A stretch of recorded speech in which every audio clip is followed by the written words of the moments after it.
seen télévision Dakar Actu di la chaîne d'information en ligne am mbégte jàkkaarloo nag yéen ci seen émission duel.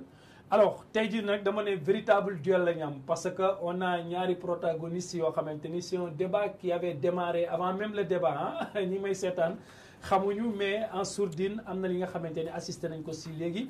alors mooy am honneur ak plaisir di daral Cheikh Kane Fall coalition Leral dirigée par l'avocat maître El Hadj Diouf di responsable PTP à la Médina excusez-moi monsieur Kane Fall ñu ngi lay nuyu di la dalal. waaw maa ngi leen di nuyu di rafetlu seen liggéey yéen waa Dakaractu et puis di nuyu téléspectateurs yi Dakaractu yi ñuy suivre yëpp. ak internautes yi ak internautes yi. voilà Moustapha Biteye ci sama droite nekk ci coalition Sénégal ca kanam bi nga xam ne maître Ousmane Ngom moom moo ko dirigé yow yaay par ailleurs président bu mouvement national des jeunes ak président des jeunes bu coalition bi en général ñu ngi lay nuyu monsieur Biteye di la dalal. maa ngi lay fay monsieur Diop. di nuyu ñi nga xam ne ñu ngi ñuy seetaan derrière leur écran d'ordinateur di nuyu aussi ki nga xam ne moom laa fi waxtaanal tey di Cheikh Fall di ñaan lu ñuy wax fii mu am njëriñ ci sénégalais yi ñuy seetaan. tout à fait alors ñaari coalition yi ngeen bokk ñëpp ñu ko diriger ay avocat lañu. yow ngay jeune moom muy jeune. d'abord yow monsieur Fall lan mooy motiver ce choix bi nga xamante ni moom nga tànn dem ànd ak avocat ku ci mel ni maître El Hadj Diouf. mais loolu jaratu mooy mi ngi mel ni nga naan ndaale am na ndox. mais c'est différent. non c'est pas différent am ndox ak li ma la posé c'est totalement différent. non dafay mel ni dañ ne ndaale am na ndox parce que lu tax may tànn maître El Hadj Diouf non attends du ma fa dem xam nga pour lan. nous sommes dans les élections législatives demuñu élection présidentielle il faut nit ñi di ràññale. cela veut dire si on parle de députés au Sénégal. mais même benn élève mos na ma ko wax nee na dañoo ñëw classe ñu posé leen citer le nom d'un député au Sénégal mais classe bi yëpp joxe maître El Hadj Diouf nee na les 120 élèves qui sont dans la classe ont donné le nom de maître El Hadj Diouf cela veut dire qu'il est le seul député au Sénégal. non waaw parce que mais xale du demee loolu mag sax ñoo doon wax ñu naan kon amul mais xale du demee ba ne léegi. député au Sénégal rek ñu ne maître El Hadj Diouf cela veut dire am na lu tax xamul tax ma lay laaj loolu. waaw avant-hier recevoir naa fi ay ñoo xam ne dañ doon débattre mais ñi nga xamante ni ñoom ñoo gënoon a pertinent ci seen ay wax. bu ñuy wax ndànk la ñuy wax. keneen ki nga xamante ni amul woon argument day yuuxu ba waa ji ne ko sax bul yaakaar ne boo yuuxoo rek yow yaa am raison wala déet. est-ce que xëy na li ñuy xale yaakaaruñu ne maître Wade ak spectacle yi muy joxe ak yooyu moo tax ñu ne moom mooy avocat beeg yooyu. non xam nga Ablaye Wade c'est un avocat. il était le président de la République du Sénégal. tout à fait mais Ablaye Wade da doon wax l'avocat d'ailleurs c'est l'art de parler. kii patron yi war na koo xam Ousmane Ngom. parce que doo amul art. mun a wax man parce que damay. nga tànn. un avocat de la trempe de maître Ousmane Ngom ngir ànd ak moom en tant que jeune. bon je pense que ne choix bi n'est pas forcément lié ak avec sa profession. booy jëlee leader tànn ko da ngay ànd ak moom parce que am na li nga xam ne gis na ko ci jaar-jaaram. am na loo xam ne gis nga ko ci compétence am. am na loo xam ne gis nga ko aussi ci yéene bu nga xam ne am na ko ci réew mi. ñett yooyu moo tax ma ànd ak maître Ousmane Ngom mais pas par rapport à sa profession parce que je pense que c'est pas le plus important nit mën na nekk chef d'entreprise comme mën na nekk journaliste comme mën na nekk aussi un mécanicien am yéene liggéeyal réewam je pense que c'est ça le plus important mais pas la profession d'avocat et maître Ousmane Ngom bi nga xam ne moom leen àndal c'est quelqu'un qui a beaucoup d'expérience qui a servi l'État du Sénégal depuis 1998 jaar ci ay ministères yu bëri def aussi ay preuves am nekk 2 fois ministre de l'Intérieur un septennat li nga xam ne kenn mësu ko def fii ci réew mi à part Jean Collin te Jean Collin bon mën neen wax ne que ab tubaab la woon donc c'est le seul Sénégalais à avoir occupé ce poste-là pendant un septennat sans compter yeneen ak yeneen yi nga xam ne def na ko peut-être dinañ si ñëw ci biir débat bi ci kanam lii moo tax ma jël un choix assumé ànd ak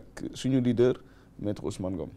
alors retracé nga parcours am bi nga xamante ni c'est un peu élogieux loolu mooy un peu motivé sax ca ànd ak moom mais peut-être li ñu waxul kay moom mooy maître Ousmane Ngom mooy ki nga xamante ni gis nañ ko fii gars yi sax di ko tooñ naan fu tooy rek mu tag instant yi sax ñu ngi naan sax yéen ay directeur cabinet bi nga xamante ni moom moo nekk au niveau du palais gis nañ leen fi ngeen ànd ak Ablaye Wade jékki-jékki génn créer PLP xaw ma jékki-jékki waat dugaat ak yooyu noonu mu mel ni daal ce leader amul choix xamul fi nga xamante ni moom lay teg tànk. non du ma wax ne fu tooy mu teg. mais je dirais que ne Sénégal kenn mënul dem sans moom. ah bon ah oui. et pourtant Macky Sall mu ngi diriger réew mi boobu ba léegi. mais Macky Sall dafa taal otom dem kër maître Ousmane Ngom. bëccëg ndara kàmb ànd ak ay gyropharam ànd ak toute la République. ñëw toog biir saalam ne ko vraiment Ousmane parce que xamante ne miinante ne ni yàgg na. ne ko réew mi moo la soxla. yow sa expérience ak sa jaar-jaar ci réew mi amuloo droit toog ci pegg mi. il faut nga ñëw liggéey ak man. quand on est un patriote on ne refuse pas l'appel de la patrie. Tout à fait. Surtout du chef de l'État. Mais li ma si jaaxal xam nga lan la. man je me dis que Ousmane Ngom mooy première victime régime bi. parce que je me rappelle un jour bañ ko convoqué mu bañ a ñëw. ci hôtel ba mu newoon ca Kédougou. la ko limier yi fekk jël ko dugal ko ci avion embarqué ko. est-ce que bu doon xalaat. Macky bu ko defoon sax un appel au pied dina ñëw répondre ko. Bon, ce qui s'est passé à Kolda pour moi c'est un épiphénomène. Tu penses? Mais oui, c'est un épiphénomène. ñu fekk ko ba ci biir hôtelam. C'est un épiphénomène. suba teel ak nu mu meloon ñu jël ko embarqué ko indi fi nga ne c'est un épiphénomène. C'est un épiphénomène. Lui-même, il l'a dit ainsi. C'est un épiphénomène pour une raison toute simple. C'est moi je suis juriste de formation. Quand on est un sujet de droit, c'est tout à fait normal que ñu lay enquête ñu lay laaj surtout bu fekkee ne que da nga yoroon alalu réew mi. mais ñun dañuy sant yàlla bu baax parce que loolu daf ñu jàppale ba nga xam ne tey jii seet nañ ko saytu nañ ko façon seet bu mu mënti doon mais tey yàlla dimbale nañu amul dara lu ñu gis ci moom. donc ñun def wecci donc ñun daf ñu jàppale. Ce qui s'est passé à Kolda aussi prouve que moom c'est un homme d'État vraiment d'une grandeur extraordinaire. Parce que loolu noonu bu fekkoon am na ñeneen yu ñu ko def mënoon na nekk di fayanto et tout ça. Mais quand les intérêts du pays sont en jeu, on laisse tout de côté. Tout à fait. te moom loolu la mës a dox si loolu la mës a nekk. donc ça ne nous surprend pas du tout. Quand les intérêts du pays sont en jeu, on laisse tout de côté. Mais Maître El Hadji Diouf dafa mel ni moom ay intérêt boppam rek ñoo ko intéressé moom. waaw mais mënuma. ku yuuxu mu jóg taxaw force may doon sa avocat. xam nga peut-être comme ni ko waxee sama xarit waxee bi tey peut-être des fois doo deful droit da ngay confondre. vitesse et précipitation. waaw vitesse et précipitation. cela veut dire loi bi da koo may. du dee moom étant donné avocat. ba pare nekk député mun na défendre état du Sénégal. mais dañ ne. du dee loi bi dafay topp koo xam du dee état bi moom mooy poursuivre koo xam ni du dee état bi moom mooy poursuivre donc munoo défendre kooko parce que tu ne peux pas être député ba pare di défendre contre l'état mais du dee comme le cas de Bamba Fall c'est un politicien cela veut dire il a des contentieux avec naka la tudd avec non pas l'état du Sénégal c'est Tanor Dieng qui a porté plainte contre Bamba Fall. Contre X. non c'est contre Bamba Fall. Contre X la def. waaw ba tey contre X. contre X ñu yenu ji Bamba Fall ñëw teg ci kaso bi. cela veut dire que El Hadji Diouf c'est un juriste c'est un avocat. mais moom ku ko xam-xam ni aussi nitu dëgg la. pourtant il est avec le président de la République. Ah bon? Il est dans le mouvance présidentielle. Benno Bokk Yaakaar. fa ngeen bokk yéen. ba léegi Benno Bokk Yaakaar. mais c'est paradoxal yéen lan ngeen mën a. waaw parce que xam nga pour lan parce que xam nga ñun ni ñu gisee ak nit ñi di gisee duñ benn dañ ne député mooy ki nga xam ne sa askan moom moo lay yónni. jarul président moo lay tànn. xam nga neexoon na lool yomb ñu dem ci président dañuy tànn et puis on passe. mais dañoo préféré dem ci peuple boobu ñu yónni ñu. du dee peuple bee ñu tànn ñu mun leen a waxal parce que tey moom moo ñu permettre. liberté de ton bi El Hadji Diouf am lan moo ko waral parce que dafay demal boppam peuple bi fal ko mu ñëw pour défendre le peuple. mais monsieur Kane Fall xam nga lu Sénégalais yi mënut a nangu. ci yéen rawatina ci seen leader mooy. amu leen constance maanaam mënuñ leen gis ci benn yoon boo xamante ni ci ngeen mën a nekk doo leen ko wàcceeg yooyu noonu mënuñ leen a cerner soit. parfois dañuy naan opposition ngeen ne soit parfois ñu ne Macky Sall ngeen àndal di ko sànni xeer te fu mu defee point de presse ne Macky Sall sama xarit. waaw ça veut dire que loolu mooy foori El Hadji Diouf nag loolu mooy fooram parce que fooram mooy. fooram mooy bis boo teggee yoon mu teg la ci yoon. étant donné le président de la République c'est son ami il est dans le mouvance présidentielle mais bis bu teggee yoon mu teg ko ci yoon parce que El Hadj Diouf nag du benn politicien boo xam ni dafa ñàkk dépense wala mu ñëw pour jàppale pour ñu jox ko dara. problème bi c'est un avocat wax nañ ko dans le débat avant ñuy démarrer. ku nekk xam na ni c'est un avocat de renommée internationale il défend dans les grandes causes. mais kooku munoo benn. du dee moom mooy jël xaalisam plus de centaines de millions di dem élection législative. xaalis bi fu mu koy jëlee aussi. mais fii au niveau du tribunal de Dakar. tribunal bi mooy nan lay défendre nit ñi nan la koy plaider. non il plaide man li ma gis si avocat yi kay mooy da ngay toog ñu woo la téléphone cabinet bi dañoo bëgg ñi mais moom il s'autoproclame kii day jékki-jékki ñëw taxaw maa lay défendre. mais non attends non kat gis nañ fi le cas de Karim Wade. yi nga xam ne même bi yeneen avocat yi. l'ancien président du waaw Tchad la ko demee. kan l'ancien président du Tchad du moom moo jékki-jékki dàq ko ne ko bëggatuma nga doon sama. waaw non ba mun a ma dinaa la ci wax. xam nga la moo waral. waaw loolu. cela veut dire avocat Madické Niang. bi nga xam ne moom moo yoroon le dossier de Hissène Habré. mais biñ koy nommé le ministre de la justice. moom moo ne Habré moom moo ko proposé ban avocat mu ne ko benn El Hadj Diouf rek laa gis moom la cee génne parce que moom li mu mën sax man mënuma ko. mi ngi may prendre en témoin télévision nañ ne. mais bi mu ko joxee le dossier. Habré ñun ñoo ko sauvé à 20 ans Habré kenn mësu ko woo à 2 mois du procès de Habré man maa ngi lire benn journal buy ministre de la justice naan le procès de Habré c'est pas évident cela veut dire que mais dans la semaine bi El Hadj Diouf génnee ci défense bi si nañ enrôler le dossier ñëw indi Habré devant la cour devant la chambre criminelle xaw ma cour spéciale boobu mais donc dans ce cas Habré et puis ci ginnaaw yónnee na fu nekk ne dafa juum nañ ko baal na dimbale mu ñëw mais El Hadj Diouf ne man. mais El Hadj Diouf je crois que ne Habré bu ko defoon loolu ak ni mu mënee wax. dina génn peut-être de point de presse. non dañ wax na ci waxaat ci. parce que un avocat. El Hadj Diouf ku ko xamee ko fulaam ak faydaam. cela veut dire kenn yabu ko ba di ko jiital mu yor sa dossier après nga naan ko nii ngay def surtout benn jigéen jabari Habré naan ko non il ne faut pas rencontrer mais le président Tchad Idriss Déby mais un président de la République bu déplacé depuis Tchad pour venir au Sénégal pour rencontrer Maître El Hadj Diouf après pour négocier le dossier parce que El Hadj Diouf gis na mu dénoncé bi mu dénoncé que les naka la tudd les anciens dignitaires gars yi cour bi dañ leen a war a entendre mu ñu ne non magistrat yi convoqué nañ leen président Tchad ne kenn du leen entendre El Hadj Diouf il a dénoncé bi mu dénoncé gars yi reculé cour bi ne léegi chambre bi ne non donc dans ce cas léegi donc munuñ bañ a entendre ñële ba pare kii bi bëgg a démarrer mënut a nekk tout à fait mais bi ñu xamee loolu affaire bi commencé na dëgër mais mu déranger depuis Tchad pour venir rencontrer l'avocat d'Habré pour négocier. ce qui n'est pas habituel. mais Habré lan la soxla woon ku ko sauver rek la soxla woon. mais dem na à la fin ñaa ko non El Hadj Diouf dem na négocier El Hadj Diouf rencontré wul sax Habré Idriss Déby parce que à la fin dafa tardé.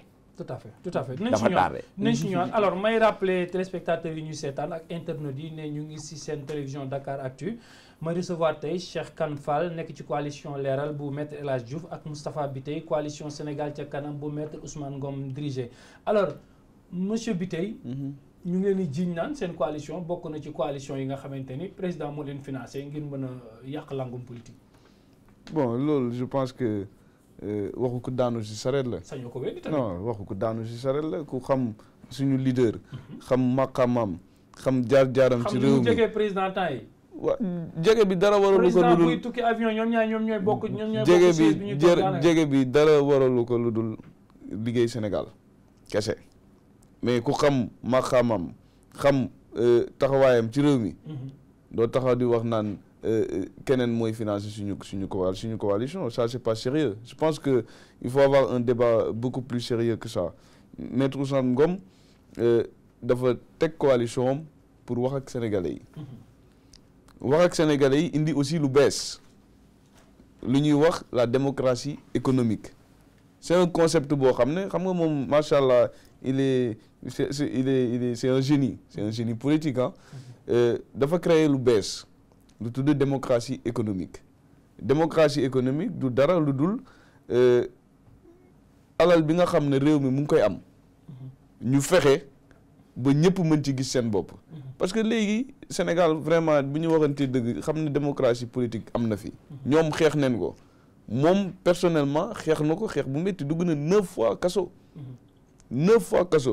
pas parce que dafa def lu bon wala def lu ñaaw mais parce que da dem xeex pour liberté ak démocratie sax ci Sénégal. sax mu ngi wax naan 88 bu ñu koy njëkk a fal sax député prison la ko fekk aussi. Effectivement, prison la ko fekk mais donc juste pour revenir sur ce que je disais tout à l'heure xeex na ko xeex pendant très longtemps dugg na ci kaso 9 fois am na benn tabaski boo xam ne dafa dem bay waaja leen di xaram ñi ñëw jël ko yóbbu donc boo xeexee xeex yooyu yëpp ba am démocratie politique léegi Sénégal démocratie am na fi élection yi ñuy jëm rek firndeel na ko 47 listes chacun est libre de s'exprimer defal sa xalaat dem wax ak Sénégalais yi et c'est ça le charme de la démocratie. mais démocratie économique boobu ngay def man je vois que c'est pas l'apanage de Maître Ngom parce que tey jii régime actuel bi ñu ngi créer li ñu naan l'acte 3 de la décentralisation pôle yi ñu ngi koy créer pôle Casamance am na fi pôle Sine Saloum je crois que ne loolu bataille boo xamante ni daf ci fekk régime bi la rek non dañu tase parce que démocratie économique ak li nga wax nii mën naa wax daanaka ne que le président de la République Macky Sall ci la nekk lu koy firndeel du dara boo xoolee le PUDC bi nga xam ne le président mettre na ko en place mais loolu mooy démocratie économique parce que PUDC bi du dara du dul xeex différence yi nga xam ne am na entre les localités ce qui a fait que aujourd'hui Dakar est devenu une macrocéphalie urbaine c'est-à-dire tout est concentré ici donc moom mu ngi jël ay dispositions ay politiques yi nga xam ne day tax yëpp mën a laaw ci dëkk bi ci Sénégal bien sûr désengorger Dakar lutter aussi contre l'exode rural et tout ça c'est des thèmes yoo xam ne président mu ngi koy def et ça répond convenablement à la démocratie économique que prône Maître Ousmane Ngom. Tout à fait. Voilà donc ñun suñu mbëbët mooy dugg Assemblée nationale en grand nombre défendre démocratie économique Sénégal jëm ca kanam ñëpp gis ci seen bopp. Tout à fait. C'est ça. yéen moom seen leader gis nañ ko ba mu demee ba xam ne gisatul boppam démissionné na sax fi nga xam ne mooy Assemblée nationale ci li nga xamante ni vraiment de son propre gré. Alors Bien sûr. monsieur Ce qui est un acte de grandeur. ci li nga xam ne moom moo di campagne bi démarré ngeen campagne mais sa leader keroog maa ngi koy gis ci télévision nationale ñu jox ko 2 minutes muy yekk lu ko neex waa télévision nationale naan dañoo tànn ñu leen neex naan ñii dañ leen topp pour 10 jours ñee di bay 12 jours bay 12 jours mais loolu est-ce que c'est un acte responsable pour un dirigeant d'une coalition ci chaîne nationale. waaw mais mooy li may faral di wax rek xam nga peut-être am na parti yoo xam ni président moo leen indi. ah bon waaw. kon yaa ngi firndeel li may wax léegi. non attends ñun ay Sénégalais nañ dëkkuñ Mali dëkkuñ Guinée xam nañ fii lan moo fi am. gars yi li ñuy def xam nañ ko seen jeux yooyu ñuy def xam nañ ko mais Sénégalais yi dofuñ. xam nañ ñan ñoo fi nekkal peuple bi. ak ñi fi nekk pour leur propre intérêt ak ñi nga xam ne dañoo foog ne ñoom rek a war a nekk nguur.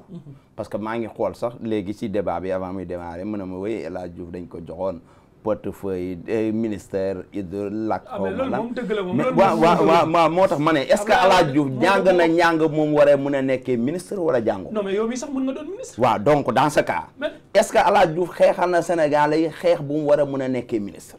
xam nga loolu mu ay affaire terre à terre du mu ci dugg. c'est-à-dire joxin bi ak dindi bi. moo ñaaw ku nekk xam na ni du état demee ba tànn la bala la yow yaa may défendre. état du demee ba tànn la bala la yow yaa may défendre.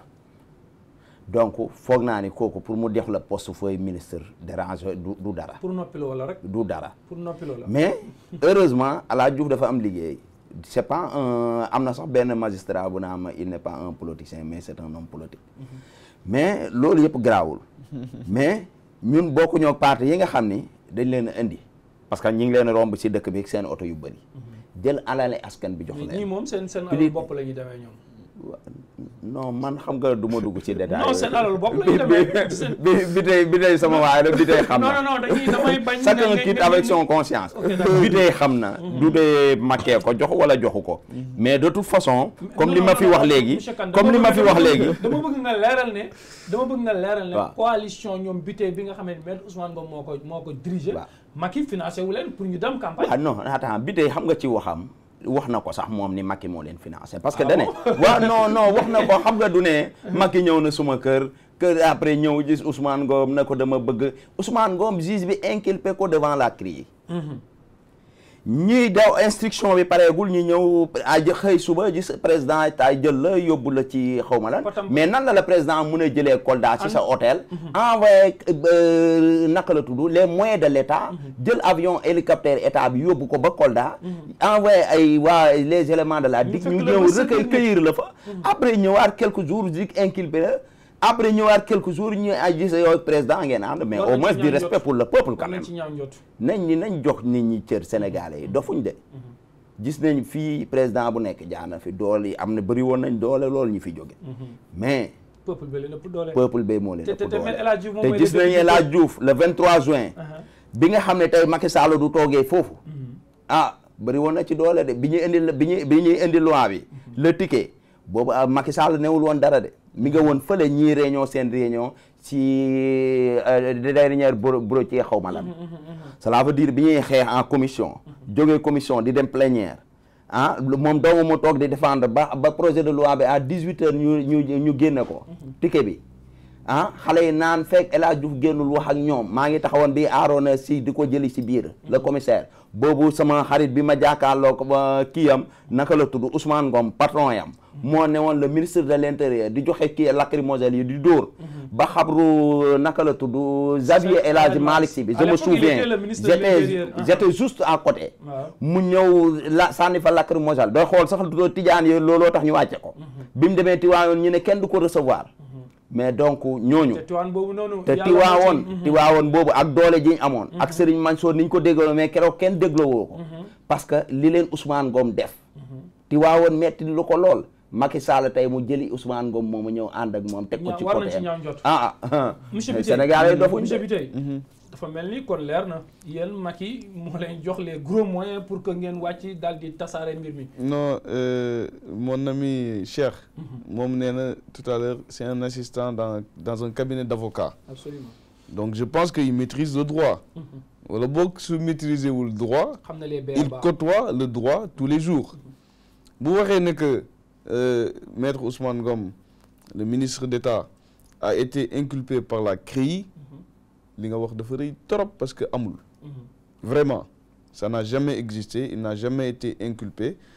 Wala boog boo xamee chef d'inculpation yi. nga wax ko parce que si télé leen nekk nit ñaa ngi seetaan.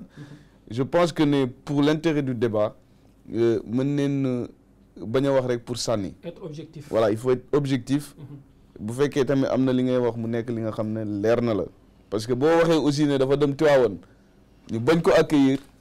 C'est faux, je suis désolé. Non, il a été reçu. Il a été reçu. Man, je vais t'expliquer. Maintenant, le nettali. Mais nous aussi, on a suivi. Maintenant, le nettali, le jour bobo. Il a été reçu par le calife. Enfin, par le porte-parole du calife. Qui est aujourd'hui le calife. Voilà, l'actuel calife. Il a été reçu. Et le mot aussi, les policiers, on ne va pas revenir sur le passé parce que des fois, il faut savoir dépasser les événements, surtout s'ils sont malheureux. Mais Moussoul Am, il n'a jamais donné l'ordre de lancer des grenades lacrymogènes dans une mosquée. Koukham Noumouyaro. Sauf qu'à l'époque, il était le ministre de l'Intérieur. Koukham Noumouyaro. Kham Funko Yare. Mon bir Kerem, Saint-Louis. Papam dafa tabax jàkka. Xam nga ni ko du moom mooy toroxal diine l'islam. Mais c'est pas parce que sa papa tabax na jàkka rek yow. Du kooku mooy joxe ordre ni dóor lacrymogène ci biir juma, jamais de la vie. Du mës a am. Maintenant, quand on est ministre de l'Intérieur, mon ami, la République c'est quelque chose de sérieux. Quand on est ministre de la République, qui plus est ministre de l'Intérieur, on a des responsabilités à assumer. Et cette responsabilité, ce n'est rien d'autre que d'assurer l'ordre public et la sécurité des biens et des personnes. C'est ce qu'il avait fait à l'époque. C'est ce qu'il avait fait à l'époque. Wow. Et heureusement d'ailleurs, parce que si ce n'était pas lui, franchement, je pense que en 2012, le Sénégal marre d'Italie. Donc heureusement, ndok bañu amé un ministre d'État, ministre de l'Intérieur bu melne mom à cette époque-là, parce que moi je pense qu'il a sauvé le Sénégal. Parce que dem nañu élection, résultat yi ñëpp xam nañ nu mu demee. Il a été le ministre de l'Intérieur, mais il a été un ministre de l'Intérieur honnête et franc. Parce qu'il a joué le rôle qu'il devait jouer. Il a été un arbitre impartial. Parce que quand tu es ministre de l'Intérieur, c'est vrai, tu fais partie d'un parti, mais tu dois être impartial. Parce que ñëpp ko ñoo ko bokk Sénégalais yëpp ñoo ko bokk. Donc je pense que Cheikh dans l'intérêt du débat bu fekkee am na yu ñuy wax et tout ça mu nekk li nga xam ne lu wóor la. alors man nag juste rek man ce leader moom bon waaw du ma ko attaqué parce que non ce leader du ma ko attaqué. c'est un confrère hein. Ouais, non c'est un confrère mais tout le monde le connaît Maître El Hadji Diouf. mais exemple la ci avocat yi exemple la ci avocat yi. li muy défendre parfois je suis désolé. On le surnomme le député du peuple. Il s'est autoproclamé. Il est le seul avocat boo xam ne au Sénégal tey jii nii nit ki lu mu néew doole bu ñu lay bunduxataal moom mooy jóg sans pour attendre dara. pour une raison toute simple. C'est un homme en quête de popularité.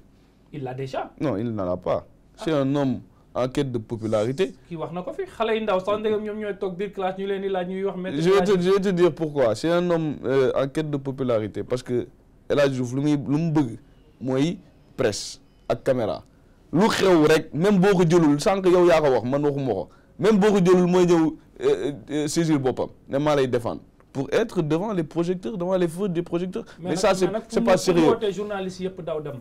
Mais parce que duñ fay jëlee moo tax. Mais c'est de l'information. Parce que xam nga lu tax non du l'information de. Ah bon lu saf xorom reetaan. Non quand même est-ce que. sànq yaa ngi wax ne non mais yaa ngi wax sànq ne c'est un exemple mais je suis désolé Maître El Hadji Diouf c'est pas un exemple pour moi man je suis juriste de formation.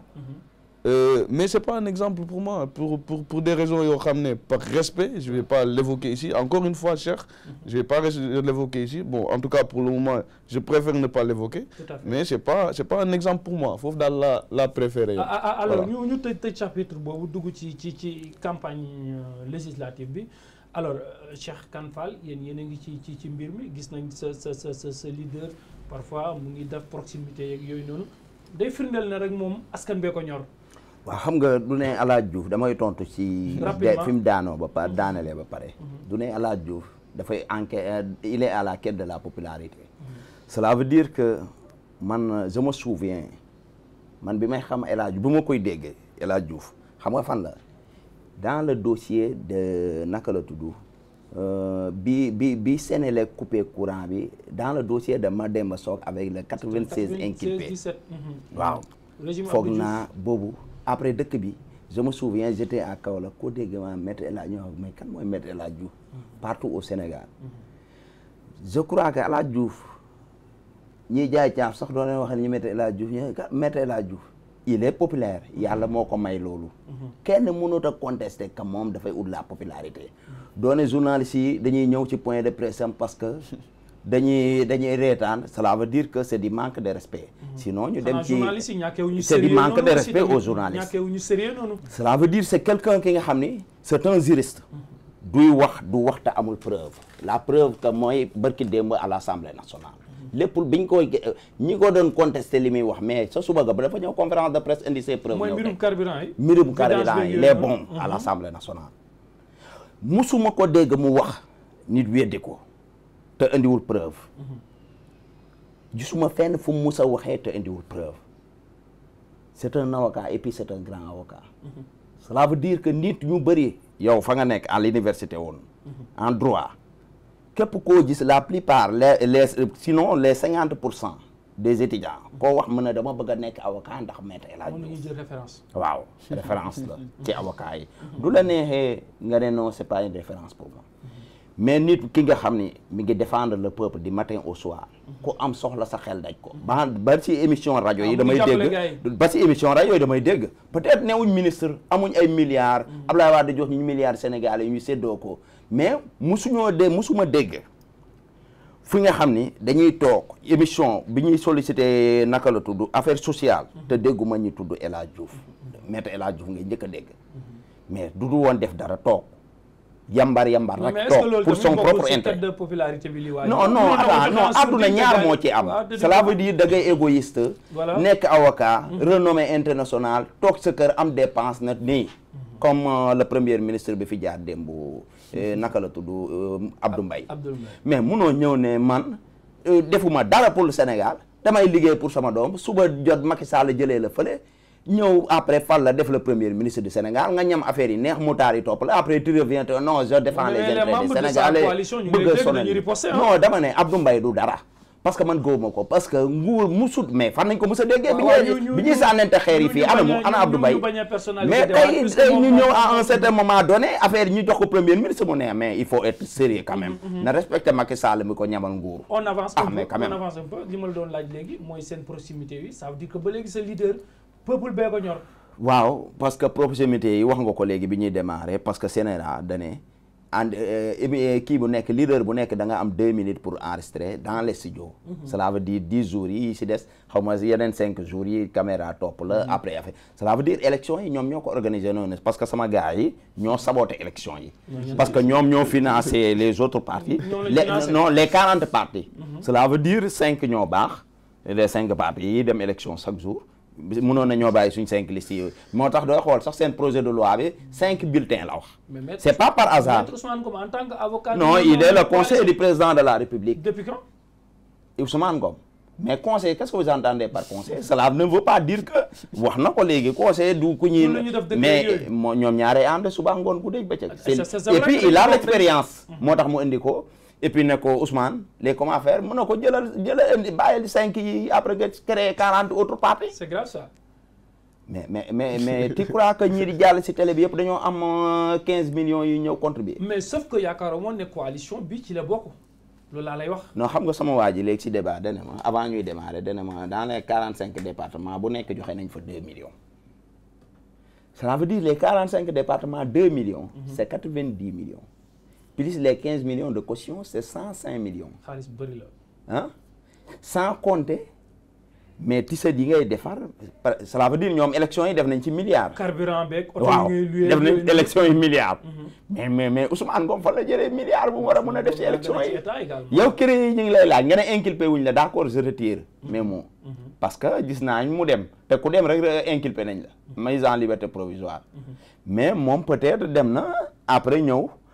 déggaatu moom mu dem président après recevoir na ko ñoom ñaar kenn benn juge woowaatu ko j'ai beaucoup de respect pour les magistrats benn juge woowaatu ko léegi boobu nañ ko gëj a woo fa la lépp tàggee tàppe àjjana en sourdine ci guddi am na lu ñu nas ak nocc waaw yooyu noonu après Macky ñëw seet si ko bi ko Macky ñëw seet si moom moo ko wax bëccëg na rek am ak ay moto. c'est vrai que un président de la République bu déplacé ba dem seeti ni waaw c'est pas gratuit waaw président souvent bu soxlaa moom mooy woote. président da lay woo nga ñëw nga fekk ci ko président de la République bu déplacé woo. déplacé ñëw seet si dem ba seeti maître Ousmane Ngom. waaw ça veut dire que nit kooku du ku ndaw. du non gisuñu président tamit déplacé wu naan da ngay seeti maître El Hadji Diouf. waaw waroon na ko mën a seet si nag. waroon na déplacé ñëw seet si ko xam nga pour lan. compétence waa ji non du affaire compétence xam nga pour lan. man je sais très bien que El Hadji Diouf li muy apporté le président de la République Macky Sall Ousmane Ngom mënu ko apporter.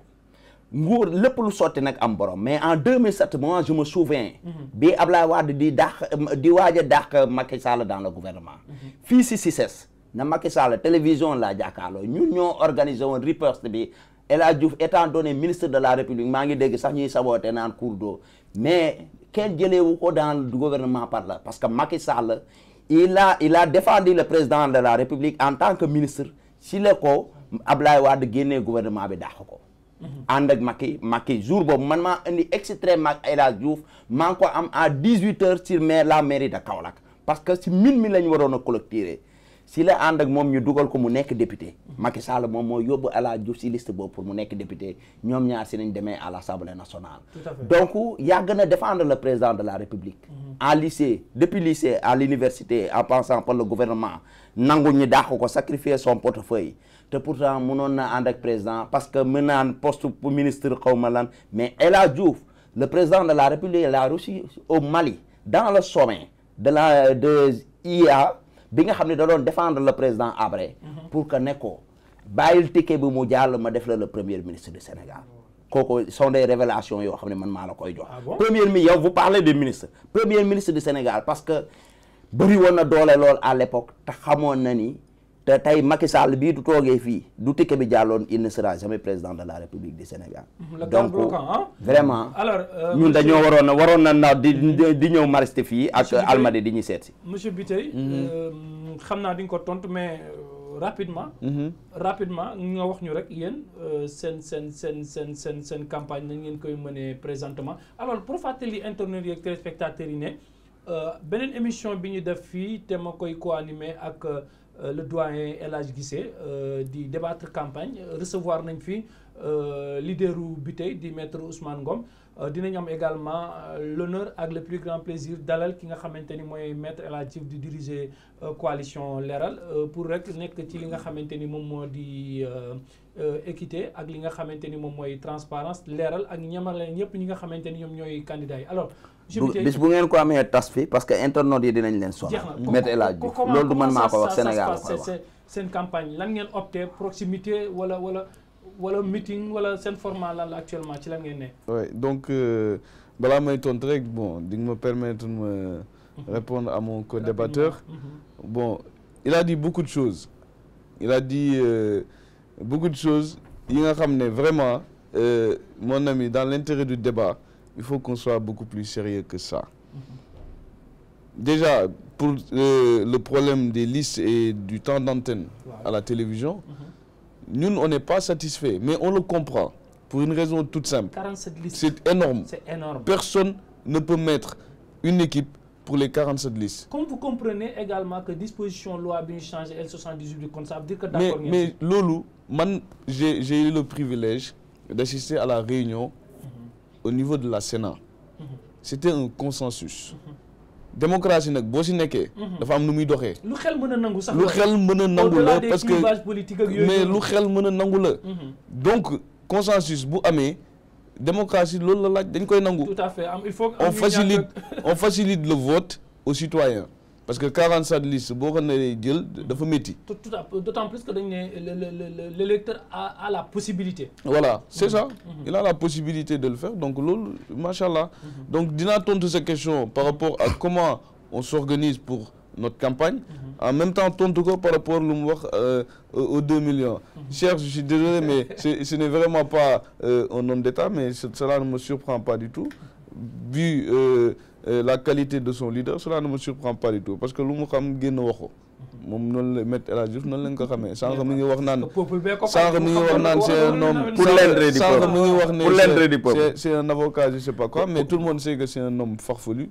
Ah bon? El Hadj Diouf il est farfelu d'aucuns le traitent même de fou parfois donc maître El Hadj Diouf moom teg ko na la rek mais pour vous répondre concrètement ñun on a une campagne très sérieuse.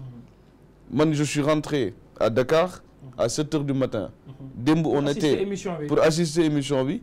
Donc on était dans le Saloum, dans le fief du président Moustapha Niasse, qui n'est plus son fief d'ailleurs parce que non, ce n'est plus son fief. Mais li nga wax c'est grave. Non, parce que c'est la vérité. Ce n'est plus son fief. Nioro n'est plus, Kaolack n'est plus le fief de Moustapha Niasse. Non.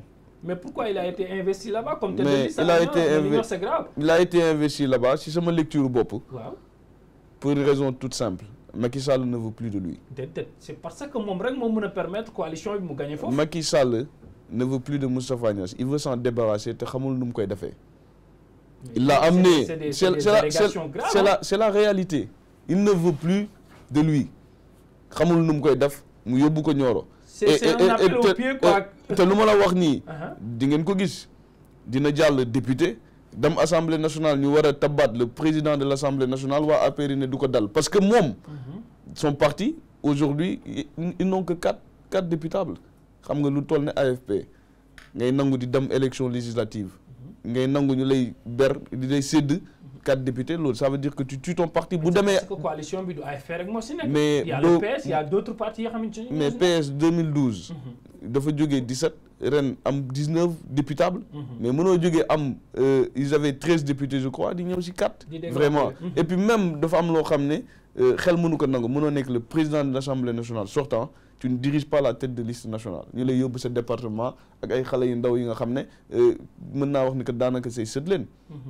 bés bu demee Assemblée nationale législature bu bees bi pour ñu fal ko bu boobaa di nga gis waa APR yi ils vont se lever et il sera plus ci côté président de l'Assemblée nationale te su boobaa day mer gedd dinaa la bàyyi nga yeggali loolu mais c'est pour préciser également ci côté Moustapha Niasse boobu ne dinañ am possibilité mu leeral quoi parce que dinañ ko recevoir dañ ko fekk ci Kër Madiabel ci ay fan rek ci émission débattre campagne dinañ ko poser question par rapport ak ci interpellation yi nga xamante ne ni def nañ ko pour am ci li nga xamante ni moom moo gën a leer également may fàttali juste après cette émission on aura l'occasion dalal ki nga xamante ni moom mooy Cheikh Tidiane Gadio diriger coalition bi alternative troisième voie Sénégal day dem alors waaw juste pour terminer donc ñun on a une campagne très sérieuse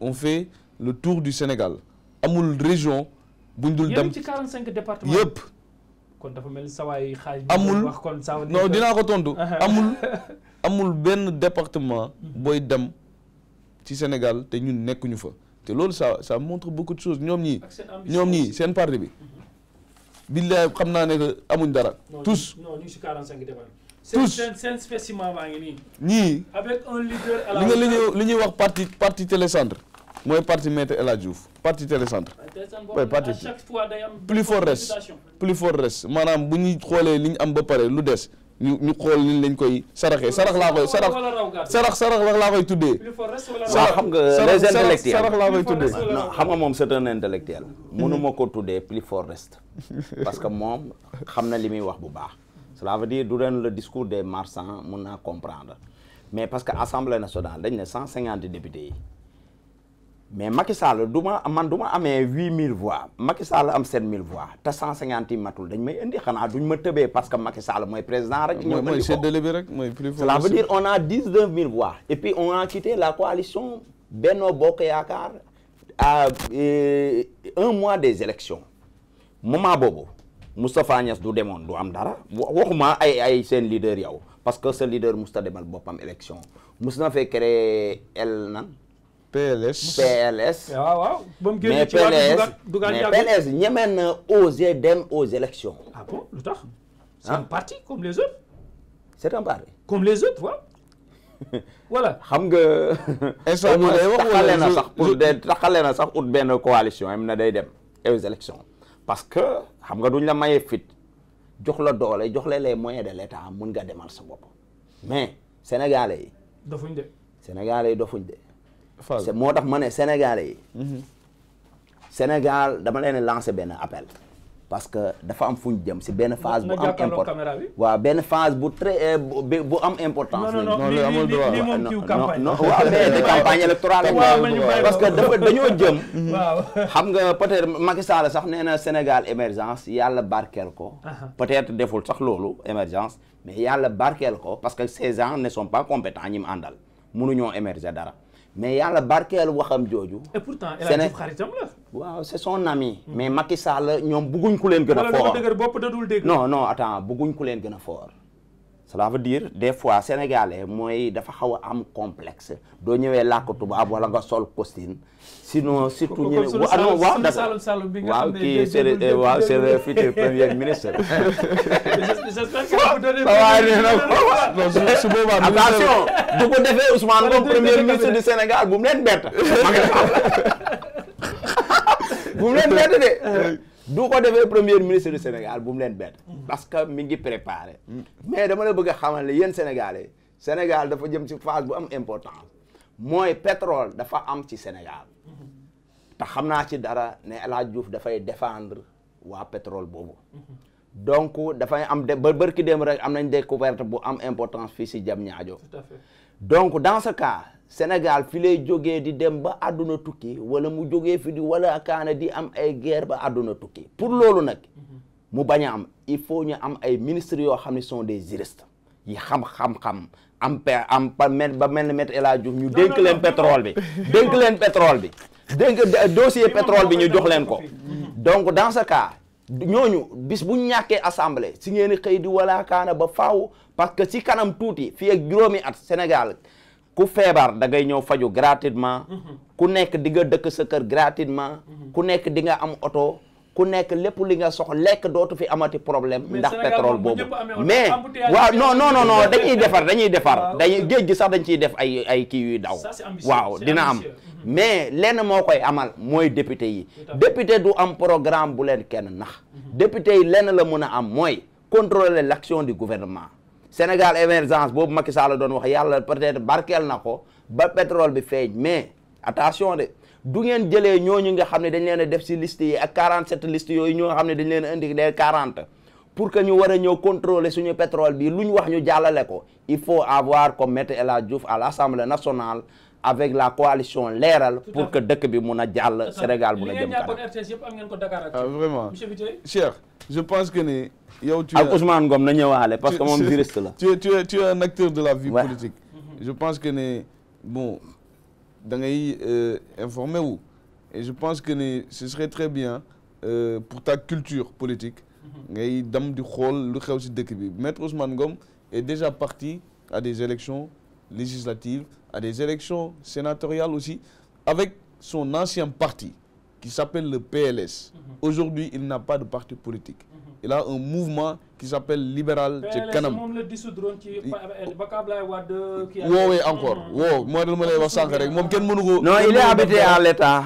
moom c'est un homme d'état vraiment ñoom vraiment. donc mës na dem élection mës na am ay député mës na am ay sénateur donc ça c'est pas quelque chose de nouveau pour lui.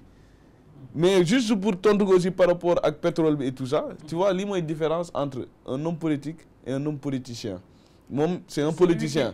Non, il pense à des intérêts. Non, lui. L'intérêt du peuple sénégalais. Lui, il pense. L'intérêt du Sénégal. Lui, il pense à des intérêts crypto-personnels tout de suite. Dans l'immédiat. Parce que nee na bu sañoon ñu jël waayam ji jox ko ministre du pétrole. Non waxuma loolu dama ne il est l'avocat de l'État du Sénégal moom mooy défendre le dossier du pétrole. mais waxuma ñu jox ko pétrole bi. suñu président dafa dem palais ba Macky wootee dialogue national. Macky ko fekk si xam nga moom c'est un visionnaire boobu dialogue national la bokkul mu dem c'est un visionnaire. jour boobu c'est le seul homme politique à avoir dit que ne war nañu xalaat ñun Sénégal am ay institut de formation ci wàllu pétrole ak ci wàllu gaz ndaxte dañ nekk pays boo xam ne yooyu yàlla may nañu ko su ko defee suñu xale yi nga xam ne ñu ngi nekk tey ay ndaw bu ëllëgee ñu mën a diriger mën a gérer seen pétrole kooku c'est un homme d'État la prochaine il pense à la prochaine il ne pense c'est un homme politique d'une dimension exceptionnelle c'est pas un homme qui pense à lui xalaatul boppam mënoon na toog këram. mais loolu jarul loolu mooy jumaay jarul nag moom ministre moom moo leen teree nelaw. voilà ministre de l'artificiel. yegg nañ ci au terme de l'émission alors en 30 secondes rek. nga wax ñu. tey jii boo leen doon jéem a def sondage. yow ñan ngeen vous êtes confiant yaakaar ngeen ne di ngeen am ay sièges de députés. je suis confiant. et je le suis d'autant plus.